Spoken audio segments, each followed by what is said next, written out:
Então vocês deixaram o jornalismo, mas não propriamente, porque vocês continuaram atuando, empreendendo na área de comunicação. Então, o que, se quiser o que ver- vocês resolveram fazer? Porque vocês não trocaram uma coisa por outra. O que vocês passaram a fazer na vida? O que aconteceu foi muito interessante. Aí tem que voltar lá em 1945. Não, vamos lá não. Mas tem uma tradição na minha família de lidar com imóveis. Imóveis. E lá em 1992, no Rio de Janeiro, eu tinha um único apartamento que eu morava nele, que era uma kitnet na Praia do Flamengo. Eu tive a experiência na Eco 92 de alugar aquele apartamento, sair dele por 15 dias e colocar por $50 por dia uma ONG que foi se apresentar num evento da Eco 92, que era na Praia do Flamengo. E ali houve uma pergunta de um vizinho: olha, eu comprei um apartamento aqui para investimento, eu vi que você alugou aí pro pessoal, você não faz isso para mim? Eu falo: sim. Esse sim que vem lá de 1945, porque eu sabia que eu daria conta do recado. E foi tão bom o resultado que todo mundo começou a me procurar. Aquele jovem de 22 anos, ele paga o aluguel adiantado em dólar para fazer sublocação. Aí você deu uma aliviada lá. Aí começou, porque o primeiro, eu devia 7 condomínios naquela época, a TV Manchete tinha fechado. Eu estava fazendo um jornal de bairros do Globo. Eu ganhava por lauda. Cada 20 linhas era um pagamento. Um buraco tinha que render 20 linhas. Então, para você ganhar. Então era pouquinho dinheiro. E eu estava com o condomínio atrasado. Quando eu botei o apartamento do jovem, que eu pagava $50 adiantado para ele, estava dolarizada a economia. Só quem tem cabelo em branco, que nem o Marvadão, sabe que em 1992, a inflação do Sarney, que ele entregou para o Collor, era de 40%. Então estava dolarizado, principalmente a orla. Dolarizar a economia significa perdeu a referência, dolariza. Então na orla dolariza muito mais rápido, porque tem turista.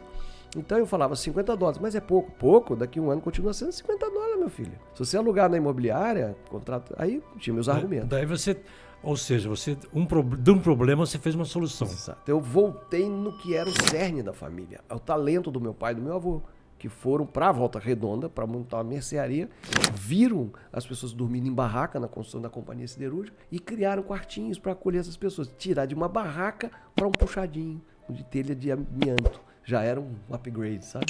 Então eu cresci nesses corredores, eu cresci nessas conversas. Os papos de almoço eram sobre inquilino que não pagou, que pagou, como é que resolveu, como é que não resolveu. Tava na medula, transbordando de informação. Então quando eu pegava, eu já sabia o que fazer, porque era meu pai que vinha atrás de mim, através de mim ali, se manifestava e cuidava.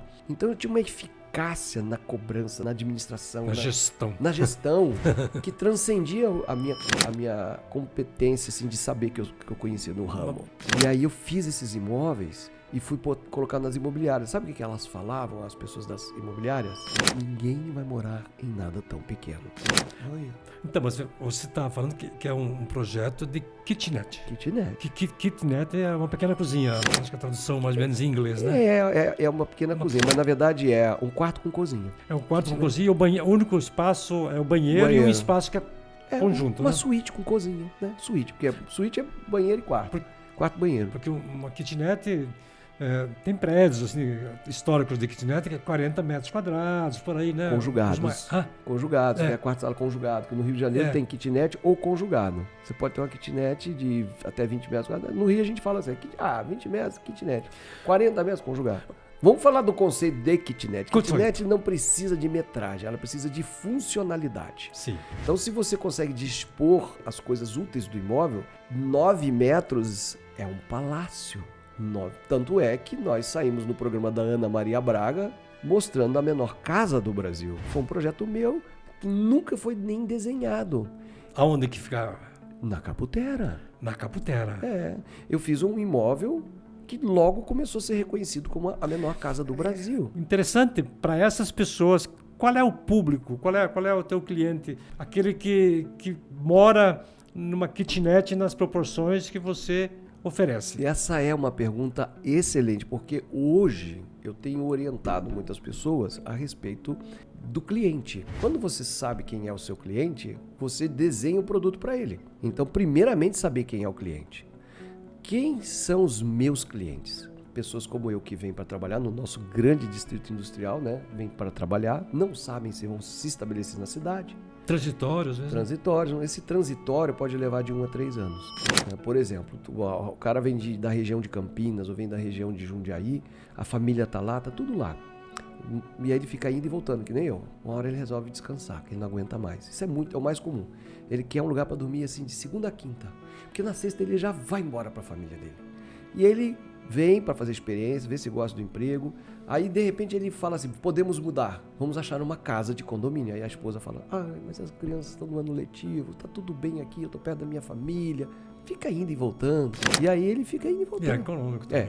Esse é um perfil fantástico, porque ele não dá nenhum problema, ele só chega para dormir. Eu falo assim, o melhor inquilino é aquele que veio para tirar leite. Né? O que ele vem? Ele vem para tirar o salário dele daqui, ele não interage com a cidade, ele não frequenta a igreja da cidade, ele não frequenta o clube da cidade, ele chega em casa e dorme. Já chega jantado já chega da academia malhado, chega de banho tomado. Encostar o corpo. É para encostar.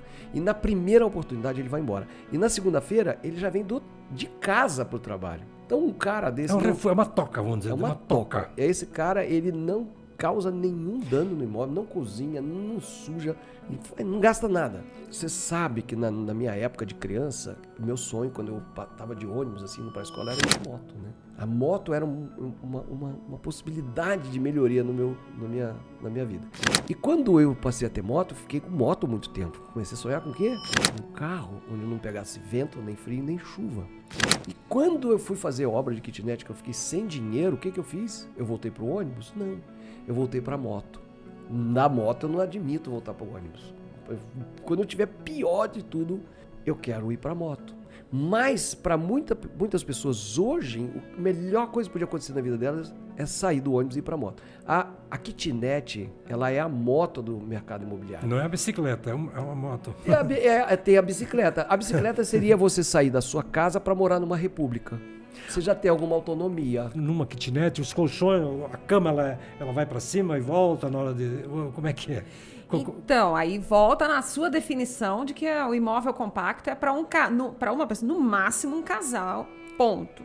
Esse o perfil. Nem o cachorro pode ter. Não, porque não é o perfil, né? Não é o próprio cachorro precisa de quintal, precisa de espaço para correr. Então, ali realmente as pessoas que vêm, elas entendem qual é o perfil para quem está destinado aquele imóvel. Então, a gente faz questão, inclusive, de conversar, explicar isso para as pessoas. Sim. Então, isso é muito bacana, né? Então, é especificamente para um público determinado. Então, não vai ter aquela coisa de misturar uma pessoa que gosta de fazer música até a meia-noite com um estudante que precisa estar focado para escrever o mestrado às 8 da manhã, 6 da manhã. Então, a questão da funcionalidade, então assim, a gente o tempo todo tem engenheiros, tem arquitetos, tem design de interior trabalhando com ele para pensar projeto. Mas o César tem uma coisa diferente, que ele morou nessa... lá, garçonier, ele morou no projeto. Então, ele tem a vivência do que funciona e o que não funciona no imóvel compacto. Então, isso faz toda a diferença, porque não adianta ter 60 metros quadrados e não ser funcional. A pessoa vai bater na mesa, vai sentir... O que funciona, o que não funciona? Então, por exemplo, quando você tem um loft, que você tem um mezanino, você tem a escada, você tem que ter uma escada. E você fica ali, um vão de escada perdido, por exemplo. Num imóvel pensado, esse vão de escada já virou armário. Nada é perdido, você não perde nada. Então a pessoa vai dormir lá em cima no loft, onde que ela vai carregar o celular? Hoje todo mundo tem celular, hoje todo mundo, a última coisa antes de apagar a luz é terminar de ver o celular. Tem carregador de celular, tem tomada ali do lado. Então esses detalhes de como é que a vida acontece dentro da kitnet é que fazem a diferença. Mais do que a metragem. Estilo profissional e tal, mas vocês têm seus canais de comunicação. Como vocês divulgam? O que você mantém na atividade que tem a ver com a tua profissão?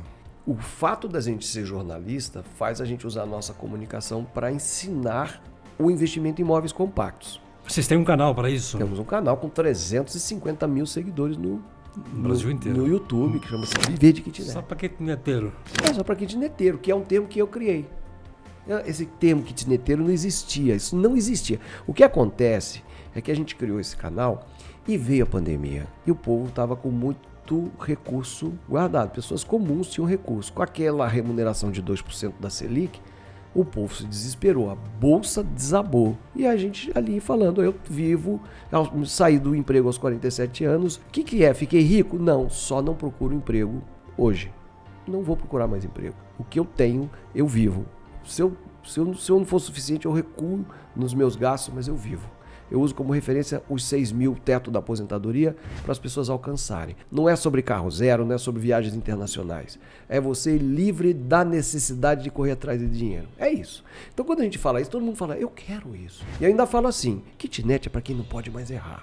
As pessoas erram muito. Salão de eventos, errou. Salão de casamento, não sei o quê. Veio a pandemia, não adiantava você vender vestido de noiva, ninguém casou. Você está falando da kitnet como um nicho de investimento.